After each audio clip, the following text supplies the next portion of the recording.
만약에 부활이 없다면 어떻게 될까요? 오늘 그 내용을 한번 보도록 하겠는데, 인생이 살아가면서 그 죽음이 주는 파괴력이 대단합니다. 죽음으로 인한 죽음을 맞이하는 당사자에게도 이 죽음은 굉장히 심각한 모습이 찾아오죠. 심각한 모습으로.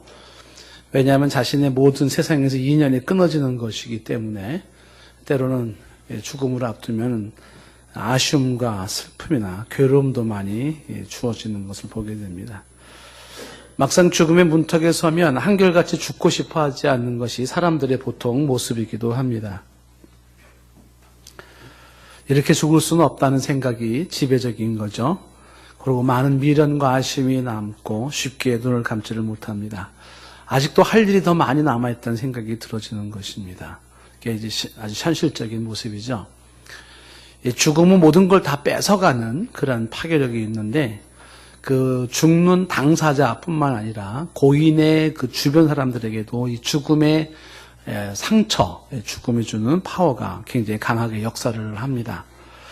한때는 나는 자연인이다라는 그런 프로그램을 우연히 봤는데, 한 분이 평생 산에서 살아요. 이유가 뭐냐니까 동생이 죽은 겁니다. 굉장히 사랑하던 동생이 죽으니까 동생을 살려보려고 산에서 약초를 캐다가 인연이 되어가지고 결국은 동생은 죽고 본인은 산에만 남게 된 것인데, 산의 생활이 익숙해지고 또 편해서라고 말을 하지만 여전히 그 사람에게는 세상이 허무하고 인생이 더덥게 느껴지면서 홀로 사는 삶을 살아가는 것이죠.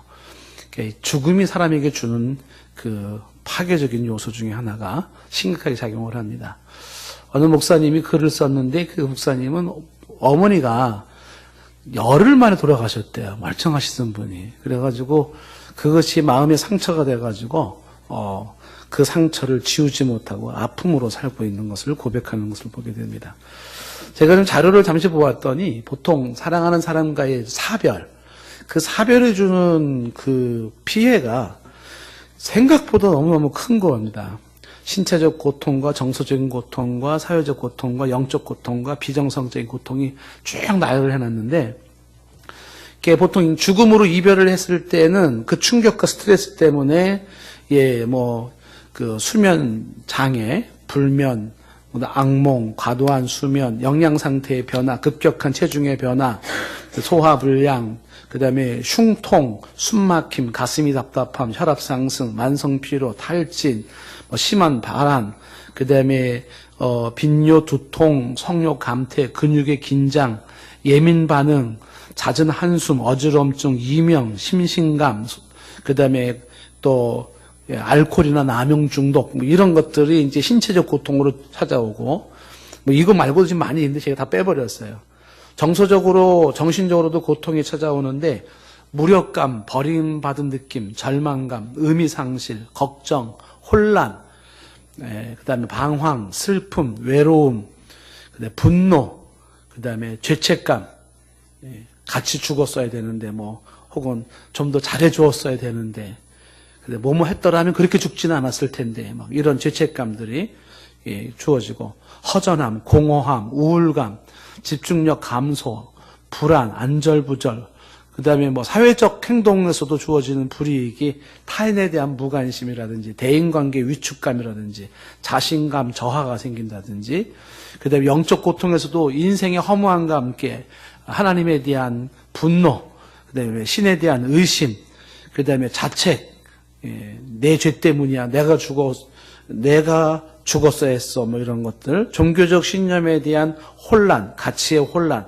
이런 요소들부터 시작해가지고 굉장히 많아요. 상실 증후군이라 그래가지고서 어마어마한 상실을 경험하기도, 의존적 슬픔이라고 하는, 그다음 슬픔 증후군, 모순된 슬픔 증후군도 생겨가지고 어떤 사람은 슬픔과 함께 해방을 느끼고, 고민과 함께 분노와 자기 비난이, 고민에 대한 분노와 그 다음에 자기 비난이 함께 주어지고 등등 하면서 이제 많은 그 장애 요인들이 나타나는 것을 보게 됩니다. 죽음은 심각하게 우리를 지배하고 사람들을 점령하고 있는 게 사실입니다. 생각보다 무서운 게 죽음이죠. 죽음 앞에서 모든 사람들이 다 사실은 속수무책으로 다 무너지고 맙니다. 그런데 성경은 부활을 말하고 있다는 사실입니다. 죽음이 끝이 아니라 죽음 이후에 부활이 있다는 사실을 성경은 일목요연하게 혹은 계속적으로 이 얘기를 강조하고 있죠. 성경이 죽었다가 살아난 사람들의 그 이야기를 보게 되면은 그 이야기가 굉장히 많죠. 예를 들면은 사르밧 과부의 아들이라든지 수넴 여인의 아들이라든지 그다음에 유대인 관원, 야이로의 딸, 나인성의 청년, 그다음에 여제자 다비다의 부활, 졸다가 떨어져 죽었다가 다시 살아난 유두고 이런 사람들, 부활한 사람들의 케이스가 굉장히 많습니다. 이 나사로의 무덤 앞에서 예수님이 하셨던 말씀은 유명하죠. 죽은 나사로 앞에서 요한복음 11장 25절 말씀에 말씀하시기를 예수께서 이르시되 나는 부활이요 생명이니 나를 믿는 자는 죽어도 살겠고 26절 무릇 살아서 나를 믿는 자는 영원히 죽지 아니하리니 이것을 내가 믿느냐라고 말합니다. 예수님은 부활이시고 그를 믿는 자가 함께 산다라고 이야기를 하고 있는 것입니다. 보통 성경적인 증언을 접어놓고 이야기할 때 사람들의 이야기 속에 죽음에 대한 이야기를 할 때 이제 보통 가장 설득력 있는 그 설명이 아마 뇌의 기능의 중지를 아마 그 설명하는 게 좀 설득력이 있어 보입니다. 그러니까 사람들의 마음이나 영혼은 결국 뇌의 기능으로 보는 거죠. 일반 사람들을 봤을 때. 그 사람들이 의식 속에서 일어나고 있는 생각이나 감정이라든지 고통이라든지 이건 단순한 뇌의 신경 조직에서 일어나는 그런 육체적 현상으로 이렇게 봅니다. 그래서 뇌가 죽으면 결국은 다 죽는다. 의미가 없다. 그래서 뭐 마음이라든지 뭐 의식이라든지 그것도 결국은 다 뇌의 산물이기 때문에 없어진다. 이제 이렇게 얘기를 하는 것이 성경을 근거로 하지 않은 일반인들이 아마 가장 선호하는 이론이 아닐까 싶습니다. 근데 이 뇌가 중단됨으로 인하여서 모든 기능이 사라진다라고 얘기를 할 때에 그 UC 버클리 대학의 철학 교수였던 존 썰이 반문을 하나 하는 게 있습니다. 뭐라고 반문을 하냐면 뇌가 어떻게 의식을 일으키는지 설명할 수 있겠는가? 뇌라는 게 어떻게 사람의 의식을 작용시킬 수 있다고 생각하는가? 그리고 생각의 발전을 뇌가 어떻게 이룰 수 있는가? 그리고 뇌가 존재하는 모든 것의 정확한 위치가 어디냐? 이런 부분에 대한 적절한 이론이나 대답이 없다는 것을 존 썰이라는 사람이 이제 지명을 하는 것이죠. 자, 그렇다 보니까 지금도 이제 사람들이랑 얘기하다 보면 과연 부활이 진짜 가능하겠냐. 이제 이런 문제 가지고 이제 얘기를 하죠. 저와 여러분들은 뭐 성경의 부활을 말하고 있으니까 다른 건 몰라도 성경의 사실성과 성경의 권위만 가지고 우리는 부활을 충분히 말할 수가 있죠. 성경 말고 부활을 입증할 수 있는 것이 있을까라고 할 때 보통 여러 가지 이론 중에 하나가 임사 경험을 예를 들더라고요. 그 near death experience라고 해서 거의 죽은 경험이죠. 거의 죽은 경험이다. 이 임사 경험자들은 뭐 미국이 한 10년 동안 통계를 보면 약 2,300만 명 정도가 뭐 어마어마한 사람들이 사실상 죽었다가 살아난 사람들인 거죠. 예. 한 예를 한번 들어본다 그러면 이제 게리 하모마스라고 하는 철학 교수가 쓴 책이 하나 있는데 죽음 이후라는 Beyond Death라고 하는 책이 있어요. 근데 그 책에 한 사례를 하나 적어놨습니다. 그게 뭐냐면 심박 정지로 고통받던 11살짜리 소년이 있었는데 그 아이가 병원에 도착하자 심장이 멎었답니다. 그래서 20분 정도가 심장이 중지된 상태였었대요. 근데 20분 만에 이 아이가 깨어난 거예요. 그래서 이 아이가 깨어나서 하는 소리가 자기가 몸 밖에 나가서 그 응급실에 자기가 누워있는 모습을 봤다는 거예요. 그 사람은 이제 죽었다고 의사는 사형 언도를 다 했는데 의사가. 근데 이 아이가 사형 언도를 받고 나서 20분 만에 깨어난 거예요. 그래서 자기의 모습을 봤다는 거예요. 그 사람들이 이 아이의 말을 과연 믿을 수 있겠느냐. 그런데 이 아이가 그 20분 동안의 상황을 설명을 하는 거죠. 자기가 완전히 의식이 없이 죽은 상태에서 응급실에서 있었던 그 상황을 설명하는데, 그 응급실에 그 응급처치하는 과정을 설명하기 시작해요. 자기를 어떻게 막 응급처치를 했는지. 그리고 응급실에 장비가 뭐가 있는지를 설명을 하고, 그 다음에 응급실의 그 색깔들을 설명을 하고, 거기에 그 직원들이 몇 명이 참석해서, 그 다음에 남자가 몇 명, 여자가 몇 명 설명을 하고, 그 다음에 그 직원들끼리 대화 나눈 내용까지 설명을 해버리는 거예요. 그 사람들이 놀래버리는 거죠. 아니, 얘는 완전 의식이 없는 상태였는데, 그 얘기를 하면서, 이게 이제 게리 하머마스 박스가 쓴 죽음 이유라는 책에서 얘기를 하는 거죠. 그러니까 임사 경험이라고 하는 것이 뭘 말하는 거냐면, 결국 영혼은 뇌의 산물이나 혹은 뇌랑 직결된 것만은 아니라고 보는 거예요. 그러니까 영혼의 독립된 실체가 있다라고 하는 부분을 조심스럽게 다 이제 인정을 하고 있는 거죠. 그러면 그 영혼의 실체, 그 다음에 영혼이 육체를 떠났다고 하는 것이 그 모습이 뭘 말하는 것이냐, 이제 이렇게 얘기가 나오는 것입니다. 사도 바울이 유사한 경험을 한번 한 적이 있었죠. 고린도후서 12장에 보시면은, 이런 12장 1절 말씀 보시면은 이런 말을 해요. 무익하나마 내가 부득불 자랑을 하는데 주의 환상과 계시를 말하겠다라고 말하면서 이어진 2절 말씀에 내가 그리스도 안에 있는 한 사람을 안다라고 하면서 이 한 사람이 바울 자기 자신이에요. 자기 자신을 제3자로 얘기하면서 내가 이 사람을 안다라고 얘기를 하는데, 그가 14년 전이라고 하는 연도까지 정확하게 기억하죠. 14년 전의 일입니다. 이 사람이 셋째 하늘로 이끌려간 것을 경험하는 거예요. 셋째 하늘이라고 하는 것으로. 그래서 그가 몸 안에 있는지 몸 밖에 있는지는 자신도 모른다는 거죠. 하나님만 아신다. 그래서 몸 밖으로 끌고 나가 셋째 하늘을 경험하고 온 것을 얘기를 하는데, 이어지는 3절 말씀에 말하기를 내가 이런 사람을 아는데 그가 몸 안에 있는지 몸 밖에 있는지는 나는 모르거니와 하나님은 아시니라. 그래서 4절에 이렇게 얘기를 하죠. 그가 어디를 갔냐면 낙원으로 이끌려가서 말로 표현할 수 없는 말을 들었대요. 사람이 가히 이르지 못할 말이라는 얘기를 하죠. 여기서 지금 얘기하고 있는 낙원에 이끌렸는데 가서 말로 표현할 수 없는 말, 사람이 가히 이르지 못한다는 말이 여러 의미가 있을 수가 있어요. 한 가지는 뭐냐면 말로 설명이 안 되는 그 세계를 본 거예요. 말로 설명이 안 돼요. 낙원이라는 세계가. 그 말로 표현이 안 된다는 것이고, 또 봉해져 있는 그 세계이기 때문에 세상에서 말할 수 없는 그 비밀을 지켜야 되는 그런 요소도 담길 수 있을 거예요. 근데 어쨌든 이 사도 바울도 경험한 게 뭐냐면 몸 밖에서 그 세 번째 하늘이라고 하는 곳에 나아가서 낙원에 이끌려서 말로 형용할 수 없는 것을 경험하고 말을 들었고, 그리고서 이제 그런 일이 있었다라고 얘기를 하는 거죠. 자, 이런 것들은 그냥 한 개인이 가지고 있는 경험이라고 치부하기에는 그런 사람들이 너무 많다는 겁니다. 너무 많다는 거죠. 자, 이런 건 뭘 의미하는 것일까? 이런 우리가 한번 생각을 해볼 수가 있습니다. 자, 문제는 이제 오늘 12절 말씀에 이렇게 말씀이 나와 있어요. 그리스도께서 죽은 자 가운데 다시 살아나셨습니다. 그렇게 전파한 거죠. 그런데 너희 중에서 어떤 사람들은 어째 죽은 자 가운데서 부활이 없다 하느냐라는 거죠.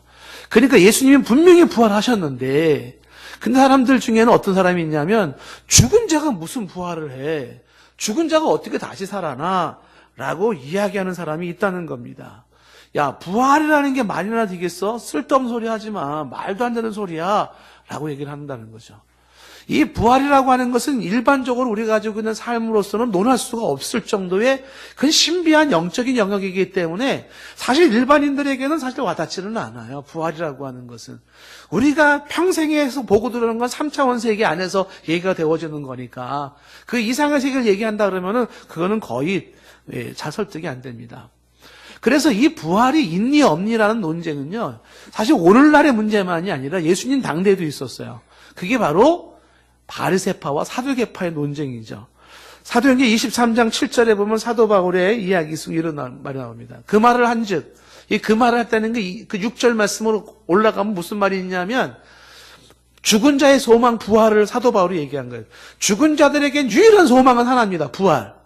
그 얘기를 하니까 바리새파 사두개인 사이에서 다툼이 생겼다는 것입니다.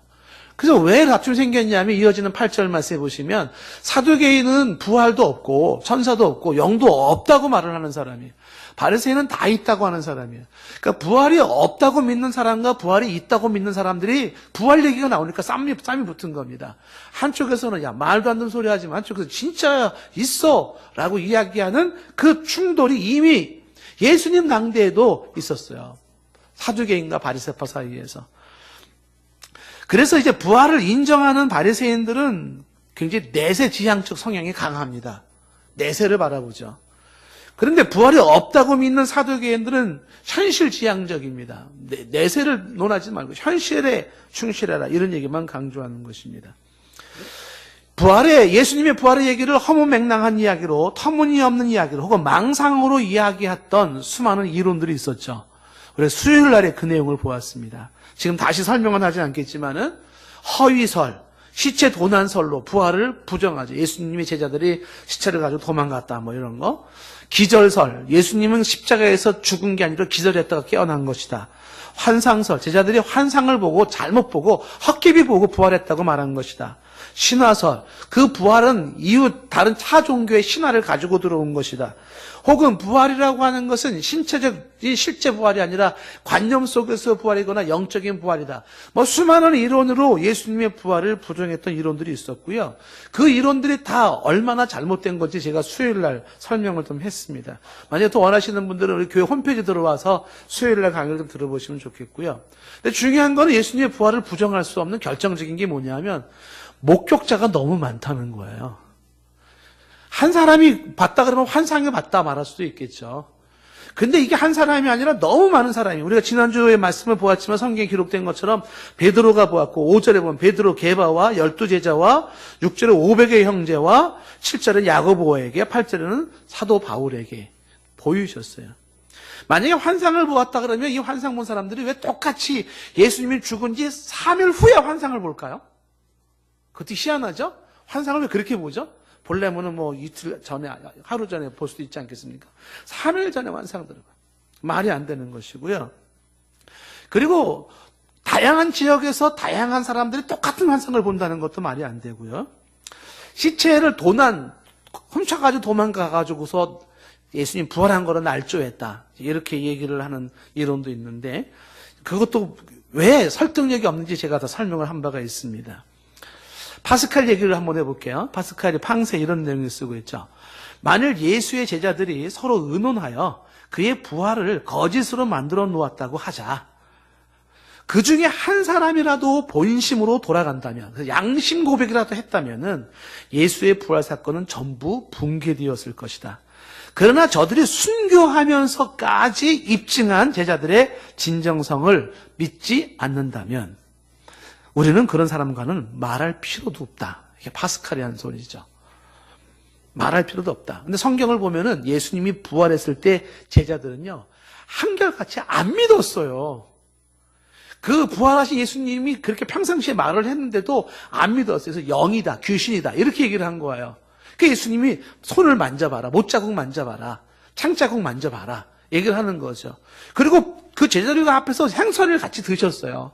생선을 드셨어요. 그래서 이 예수님의 부활이 환상이 아니고 어떤 그 관념이 아니라 영이 아니라 실체라고 하는 것을 말해주고 있는 것입니다.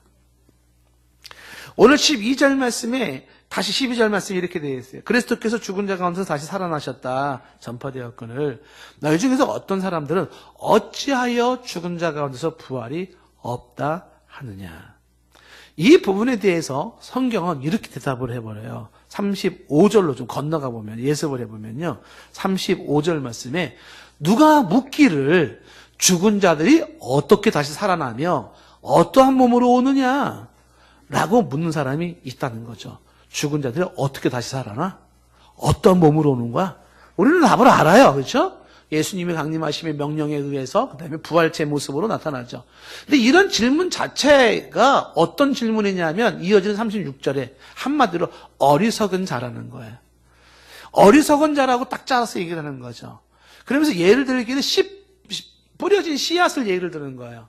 씨앗이 죽지 않으면 살아나지 않는다. 근데 씨앗이 땅속에 묻으면 죽잖아요. 예를 들면 사과 씨를 땅속에 묻으면 씨가 죽어요. 그런데 그 씨에서 진정한 사과 나무가 자라는 거죠. 그 씨가 죽음으로 인해서 씨의 실체가 나타나기 시작하는 거죠. 그 얘기를 지금 예를 들어서 설명하는 거죠. 씨도 죽음으로써 그 씨의 속성인 그게 본질적인 그것이 살아나는 게 아니냐. 이어지는 37절 말씀에 또 내가 뿌리는 것은, 뿌리는 씨앗은 뭐예요? 장래의 형체를 뿌리는 거라는 거죠. 그 장래의 형체가 있어요. 미래의 형체가 있는데 그거를 씨앗으로서 지금은 뿌려지고 씨앗의 모습이지만 그 씨앗이 죽음으로써 장래의 형체가 드러난다는 것을 설명하고 있는 겁니다. 그런 장래의 형체가 바로 38절에 이게 하나님이 주시는 거라는 거죠. 하나님이 그 형체를 주신다. 그래서 이 부활은 성경적으로 하나님 앞에서 얼마든지 가능하다라는 걸 이야기하는 것입니다. 근데 오늘 이야기는 만약 부활이 없다면으로 이야기가 시작돼요. 그래서 이게 부활이 없다면으로 쭉 얘기가 진행되는데 이거를 사도 바울이 쓰고 있는 반증법 논리라고 설명을 해요. 반증법 논리. 반증법 논리라는 게 뭐냐면 어둠을 강조하면서 빛의 의미와 가치를 드러내는 거예요. 그와 같은 논리로 부활이 없다면 이걸 전제로 강조하면서 부활의 사실성과 가치와 의미를 반증하는 논리로서 설명을 해요. 그래서 오늘 말씀에 부활이 없다면 이야기 속에서 그러므로 부활이 있기 때문에 이렇게 이해를 하기 시작을 해야 한다는 것이죠. 첫 번째, 부활이 없다면 어떤 일이 벌어질까요? 부활과 그리스도의 관계에서 13절 말씀에 보시면은요, 만일 죽은 지 부활이 없는 거라면 있잖아요. 그리스도도 다시 살아나지 못했을 거라는 거예요. 부활이 없는 거라면 그리스도도 다시 살지 못했을 것이다 라고 얘기를 하는 것입니다. 이 그리스도가 다시 살지 못했을 것이다 라는 이 이야기는 굉장히 의미심장한 이야기죠. 왜 그러냐면 예수 그리스도께서 다시 사는 게 없었다고 한다면 그것은 기독교 신앙, 크리스찬 신앙의 근거가 무너져 버리는 거예요. 그러니까 기독교 신앙이나 그리스도 신앙의 근거는 예수 그리스도의 부활에 세워져 있는 신앙이거든요. 파스칼이 얘기한 것처럼 주님이 부활하신 그것만으로도 더 이상의 예수가 그리스도라는 사실을 의심할 필요가 없다는 거 아닙니까? 그리고 그 부활이 가지고 있는 신학적인 의미가 굉장히 커요. 그렇기 때문에 이 그리스도가 다시 살지 않았다는 것은 기독교 존재를 갖다가 근본적으로 무너뜨리는 모습이죠. 기독교가 타 종교와의 차이점 중에 하나가 바로 이 부분입니다. 바로 예수 그리스도가 부활한 거죠. 보통 종교를 창설하신 분들이 이런 분들은 본인들이 다 죽었어요. 죽으시고 무덤이 있습니다. 그런데 이 예수 그리스도는 바로 죽으시고 빈 무덤을 만들어 놓은 거죠. 부활을 하신 것입니다. 그리고 부활을 약속하고 성경은 구약에부터 신약까지 한결같이 얘기하는 게 뭐냐면 죽음이 끝이 아니라는 거예요. 부활 사건을 계속 얘기를 하고 있다는 사실입니다. 요한복음 5장 28절 말씀에 예수님 하신 말씀이 이를 놀랍게 여기지 말라는 겁니다. 놀랍게 여기지 말아라. 무덤 속에 있는 자가 다 그의 음성을 들을 때가 온다는 거예요. 무덤 속에 있는 자가 다 들어요. 여망원이 공동묘지에 있는 사람들도 다 음성을 들을 때가 있어요. 29절에 선한 일을 행한 자는 생명의 부활로 나오고요. 악한 일을 행한 자는 심판의 부활로 나온다는 사실입니다. 인정하든 인정하지 않든 팩트로 성경은 말을 하고 있는 거예요. 그러니까 선한 일을 행한 자와 악한 일을 행한 자다라는 것은 좀 더 정확하게 말하면 믿는 겁니다. 믿음이 있는 자에게는 생명의 부활로, 믿음이 없는 자는 심판의 부활로 나오게 된다는 것이죠.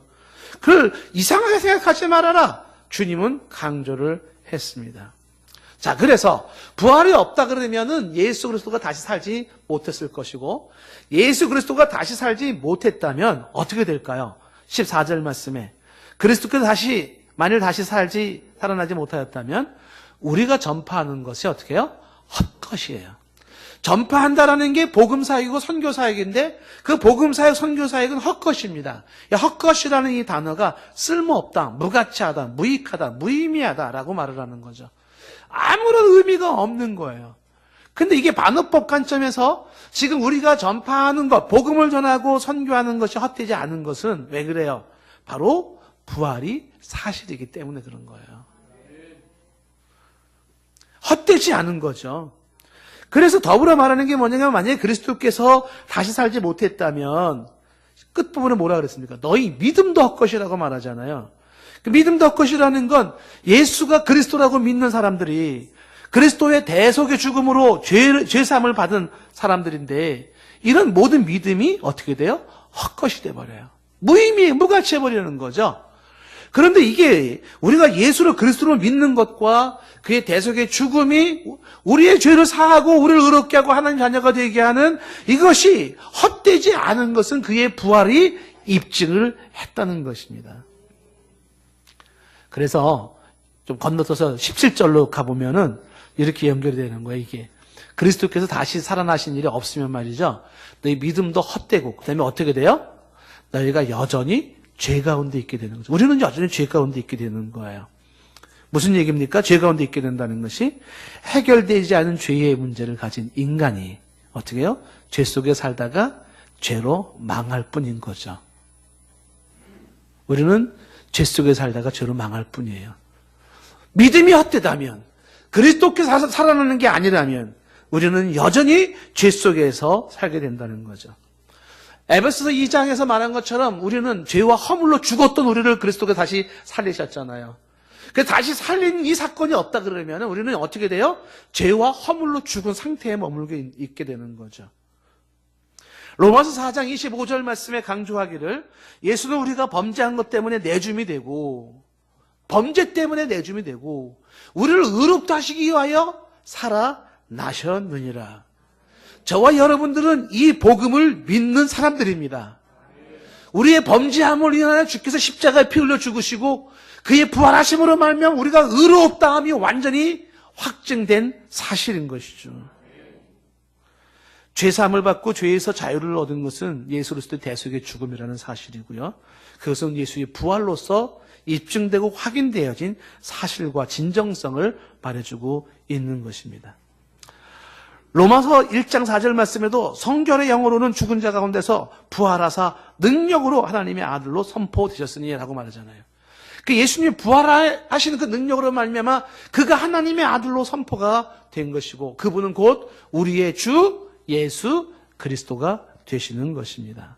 그래서 부활이 없다면 예수 그리스도도 다시 살지 못했을 것이고 예수 그리스도가 다시 살지 못했다면 우리의 전파하는 것도 헛되고 우리의 믿음도 헛되고 우리는 여전히 죄 가운데 있어서 죄의 아래 우리는 심판 대상으로 살 수밖에 없다는 것이죠. 만약에 부활이 없어서 예수 그리스도가 다시 사는 게 없다면 그럼 또 어떤 파장이 생길까요? 15절 말씀 보시면은요. 또 우리가 하나님의 거짓 증인으로 발견되리니 이렇게 되어 있잖아요. 이 거짓 증인으로 발견된다는 건 조금 적나라하게 얘기하면 사기꾼이라는 얘기예요. 사기꾼. 그러니까 만약에 부활이 없고 예수 그리스도가 다시 사는 게 없었다면 인류 최대 최고의 사기 종교는 기독교예요. 이렇게까지 사기 종교가 없는 것이 대부분 만드는 것이죠.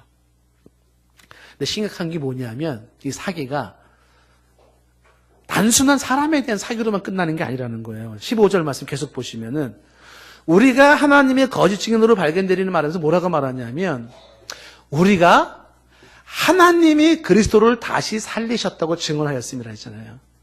그러니까 이 사기 행각은 누구에 대한 사기 행각으로 이어지냐 하면 하나님을 사기치는 거예요. 왜? 하나님이 다시 살렸다고 말하고 있거든요. 하나님이 벼락을 치겠죠. 그렇죠? 어떻게 하나님은 다 사기를 칩니까? 그러니까 이게 부활이 없다 그러면 우리는 거짓 증인으로서 세상에서의 사기 종교가 되고 복음 사역하는 모든 사람들은 사기꾼이 되는 거죠. 그리고 동시에 하나님을 사기치는 것이 되어버린다. 이렇게 얘기가 되는 거죠. 제가 일전에 여러분에게 이렇게 말씀드린 바가 있어요. 만약에 예수님의 하신 이야기가 다 사실이 아니라면 그의 이야기 속에 거짓말이나 뭔가 잘못된 것이 있다면 그러면 예수님은 셋 중에 하나라 그랬죠. 하나는 뭡니까? 사기꾼이거나 둘째는 정신병자이거나 세 번째는 그가 말한 대로 그리스도이거나 셋 중에 하나죠. 네 번째가 있을 수 있을까요? 어떻게 이런 어마어마한 이야기를 하면서 사기꾼이 안 될 수가 있을까? 어떻게 이렇게 어마어마한 이야기하면서 정신병자라 취급받지 않을 수가 있을까요? 그 모든 것이 사기꾼이나 정신병이 아니라면 예수 그리스도는요. 그의 말씀처럼 인류의 그리스도가 되시는 거예요.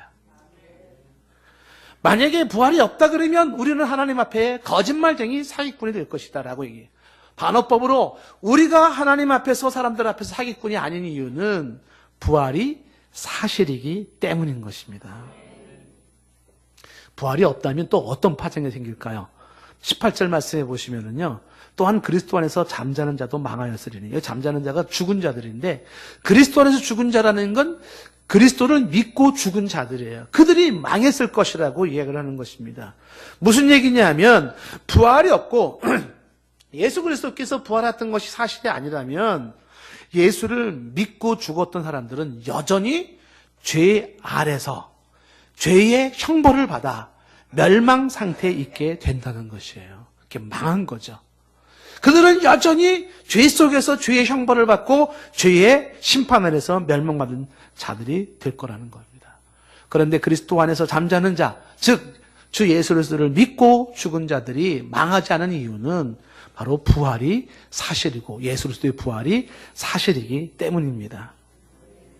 데살로니가전서 4장 13절에 이런 말씀을 합니다. 형제들아, 자는 자들에 관하여는, 자는 자들이라는 게 죽은 자들이에요. 그 죽은 자들에 관하여는 너희가 알지 못함을 우리가 원하지 않는다.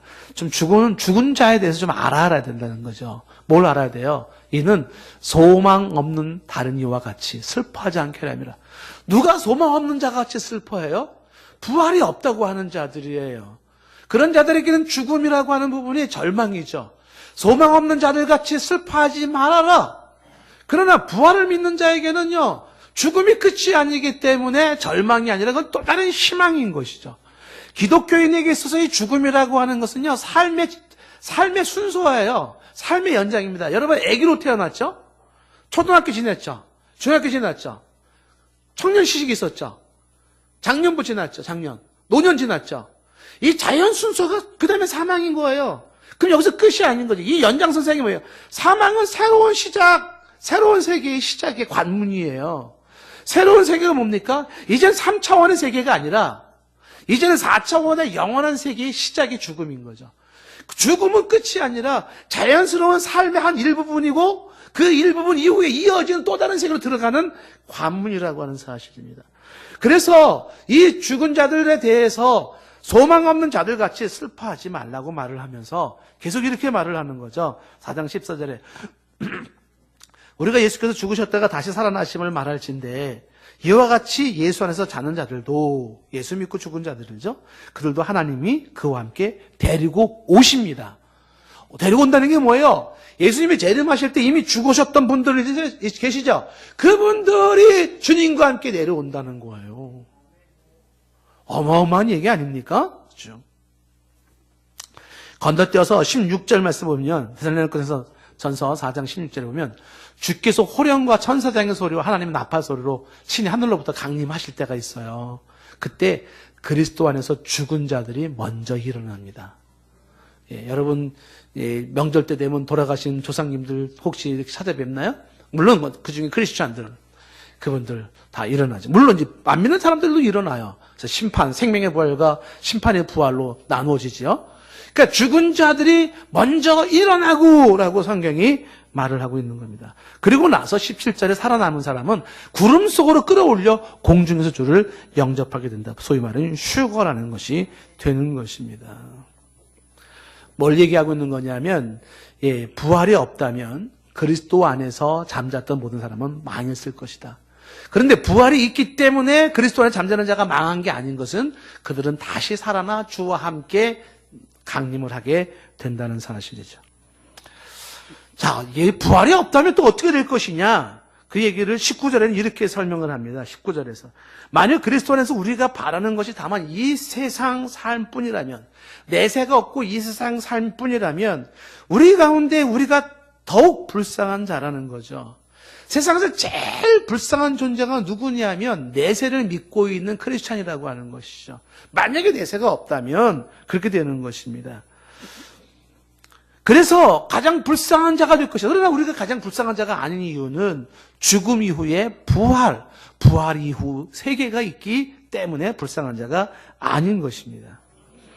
빌립보서에서 사도 바울이 이런 얘기를 해요. 1장 20절 말씀 보시면 나의 간절한 기대와 소망을 따라 아무 일이든지 부끄럽지를 않고 싶대요. 지금도 전과 같이 온전히 담대하게 뭐라고 말하고 싶으냐면 살든지 죽든지예요.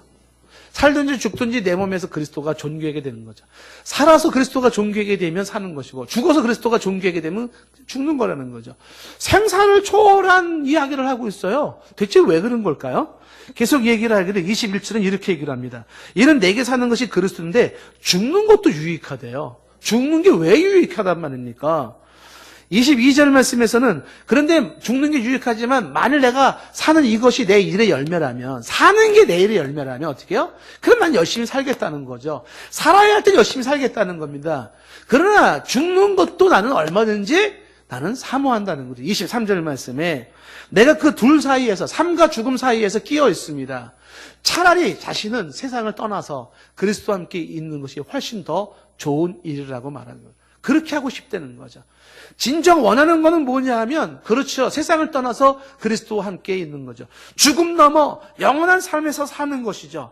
다시는 눈물이 없는 곳에서 사망이 없고 애통하는 것이나 곡하는 것이 없고 아픈 것이 없고 다시는 이별도 없는 그곳에서 사는 것이겠죠. 주와 함께 4차원의 영원한 세계 부활체의 모습을 가지고서 시간을 초월하고 공간을 초월한 모습으로 사는 또 다른 세계 낙원에 이끌린 그 말로 형용할 수 없는 그 세계에서의 삶을 살고 싶다는 거죠. 하지만 하나님은 지금 내가 여기서 살기를 원하시기에 나는 열심히 살고 이것이 너희들에게 유익하기에 너희들에게 복음을 전하는데 도움이 되기 때문에 산다는 겁니다. 그러나 진정한 의미에서 살고 싶은 것은 죽음 이후의 삶을 살고 싶다는 게 사도 바울의 고백이기도 한 겁니다. 왜 그래요? 죽음은 끝이 아니라는 거죠. 부활의 그 이후의 세계가 있는데 이것이 예수 그리스도의 부활로 보여준 거예요. 예수님의 부활 사건으로 죽음이 끝이 아닌 걸 보여준 것입니다. 빌립보서 3장 20절 이하에 이런 말이 나오죠. 우리의 시민권은 하늘에 있다라고 얘기를 하면서 그리스도를 기다린다고 얘기를 하죠. 21절 말씀에 보시면은 중간쯤에 이렇게 돼요. 우리의 낮은 몸을 자기 영광의 몸의 형체와 같이 변하게 하십니다. 예수님의 영광의 몸처럼 우리 몸이 변해요. 그게 좀 전에 얘기했던 부활체의 모습입니다. 예수님의 부활체의 모습과 같이 우리가 변화되는 모습을 갖게 된다는 것입니다. 요한일서 3장 2절 말씀에도 사랑하는 자들아 우리가 지금은 하나님의 자녀라 장래에 어떻게 어떻게 되는지는 아직 나타나지 않았지만 그가 나타나시면 우리가 그와 같을 줄을 아는 것은 그의 참모습 그대로 볼 것이기 때문이다. 그와 같이 될 모습이 우리에게 있다는 것이죠. 그래서 우리의 바라는 건 단지 이 세상 금생뿐이 아니라는 겁니다.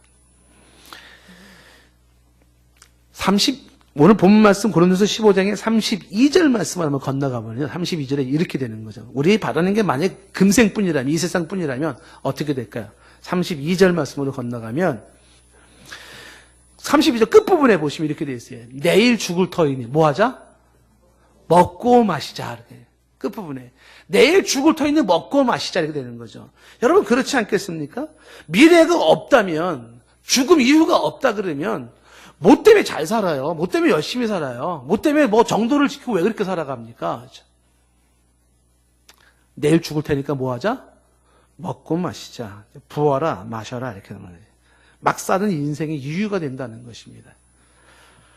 이놈은 몸뚱아리가 뭐가 이렇게 중요해? 자꾸 그러시는 분들이 계시는데 그렇지 않아요. 몸뚱아리 되게 중요합니다. 몸뚱아리는 전라도 사투리라고 얘기하는데 몸뚱이 중요한 거죠. 왜? 부활의 모습으로 갖게 되는 것이에요. 부어라 마셔라 막 살 수 없는 것은 죽음이 끝이 아니게 죽음 그 이후의 세계가 있기 때문에 그런 거예요. 히브리서 9장 27절 말씀에 한 번 죽는 것은 사람에게 정한 이치죠. 그러나 그 후에는 뭐가 있다고요? 심판이 있다는 것입니다. 심판이 있어요. 우리는 지금 뭘 보고 있냐면 부활, 죽음 그 이후의 세계를 좀 얘기를 하고 있는 거예요. 고린도서 15장 20절 말씀에 지금까지 얘기했던 내용을 다 뒤집는 거죠. 그러나 부활이 없다면이라고 했던 이야기들을 쭉 뒤집어서 그러나 이제 그리스도께서 죽은 자 가운데서 다시 살아나셨어요. 그것은 잠자는 자들의 첫 열매가 되셨어요. 잠자는 자들의 첫 열매는 주 안에 예수 믿고 죽은 자들의 첫 열매가 되셔서 예수님처럼 그를 믿는 자들은 필연적으로 다시 살게 된다는 사실입니다. 내세의 소망을 가졌던 마틴 노이드 존스 목사님은 사도 바울처럼 그도 3층층에 끌려가고 3층천에서 그 셋째 하늘에서 그런 주와 함께 사는 아름다움을 꿈꿨던 로이드 존슨 목사님이 이렇게 얘기를 하죠. 나의 병이 낫기를 기도하지 말아 주십시오. 병 낫기를 위해서 기도하지 말아 달래요. 내가 육신의 장막을 벗어 영원히 주와 함께 있을 소망이 크니 나의 천성 입성을 방해하지 말아 주십시오라고 얘기하죠. 천성 입성을 방해하지 말아 달라고. 육신의 장막을 벗으면 손으로 짓지 아니한 영원한 장막이 있음을 성경은 고린도서 5장에서도 말하잖아요. 그 영원히 주님께서 예비한 하늘에 쳐서 거기에 주와 함께 있을 소망이 크기 때문에 방해하지 말아달라. 내세에 대한 소망을 가진 자의 모습이죠.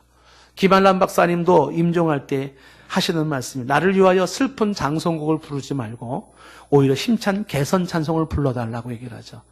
힘찬 개선 찬송가를 불러달라. 주의 세계로 들어가는 거죠. 오늘 말씀을 정리하면 이렇게 되는 거예요. 부활이 없다면 그리스도가 다시 살지 못했을 것이고 우리가 전파하는 복음이 헛것이고 믿음도 헛것이고 우리는 하나님의 거짓 증인이 되는 것이고 우리는 죄 가운데 있는 것이고요. 그리스도 안에 잠자는 자는 망했을 것이고 크리스찬은 가장 불쌍한 자가 되고요. 그리고 먹고 마시자 한다는 겁니다. 반대로 부활이 사실이기 때문에 전파하는 복음이 헛것이 아니고 우리 믿고 있는 믿음이 헛것이 아니고요. 우리는 하나님의 거짓 증인이 아니라 참 증인이 되는 것이고 우리는 죄 가운데 있는 자가 아니라 죄로부터 자유와 해방된 자이고 잠자는 자, 그리스도 안에 잠자는 자는 망한 자가 아니라 그들은 진절로 복받은 자요 행복한 자인 거죠. 그리스도의 부활이 사실이기 때문에 이 세상에서 가장 불쌍한 자가 아니라 가장 소중하고 행복한 자가 되는 것입니다. 그리고 먹고 마시자 할 자가 아니라 오늘도 주어진 삶을 성실하게 열심히 살아야 할 자들입니다. 서론에서 저는 여러분에게 이렇게 얘기를 했었죠. 죽음의 파괴력은 본인이나 주변 사람들에게 어마어마하게 큰 영향력을 행사한다는 얘기를 했습니다. 큰 역할을 합니다. 그런데 죽음을 정복하신 예수 그리스도라는 사실이에요. 그 예수 그리스도를 믿음으로 우리도 죽음을 정복하여 그리스도와 함께 부활체의 모습으로 다시 나타나는 것입니다. 오늘 말씀을 맺으면서 고린도서 15장 51절 말씀을 저는 같이 보면서 마치고 싶어요. 보라, 내가 너희에게 비밀을 말하는데 우리가 다 잠잘 것이 아니요 마지막 나팔에 순식간에 호련히 다 변화되리니 나팔 소리가 나매 죽은 자들이 썩지 아니할 것으로 다시 살아나고 우리도 변화되리라.